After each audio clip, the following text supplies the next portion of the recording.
Komen yang saya terima, kalau dah terbeli yang 1 gram, adakah tiada nilai? Baik. Apapun jenis emas yang anda beli sebenarnya menguntungkan. Cuma bezanya cepat atau lambat untung, kecil atau besar keuntungan.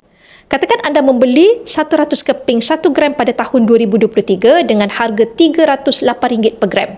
Bermakna anda membayar RM308 campur RM15 gold premium atau kos upah emas darab 100 keping bersamaan dengan RM32,300.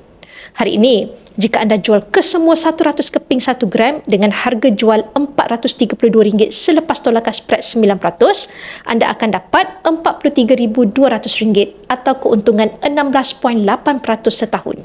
Berbeza jika anda membeli 1 keping gold bar 100 gram pada tahun 2023 pada harga RM30,337 campur RM70 gold premium bersamaan dengan RM30,407. Hari ini, jika anda jual 100 gram selepas tolakan spread 7%, anda akan dapat RM43,404 atau keuntungan 21.4% setahun. Bukan bermakna bila anda simpan gold bar 1 gram ini anda rugi.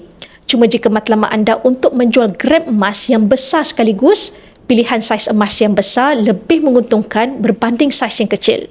Dengan akaun Emascap, anda ada pilihan untuk menabung gram emas sikit-sikit dengan akaun Emascap dan anda boleh keluarkan saiz yang besar untuk membantu anda maksimumkan keuntungan dalam simpanan emas. Bagi yang berminat untuk memulakan simpanan emas fizikal bersama Public Gold, anda boleh rujuk pin video saya untuk 5 langkah daftar akaun Public Gold dan saya akan bimbing anda dalam langkah-langkah simpanan emas yang terbaik untuk anda.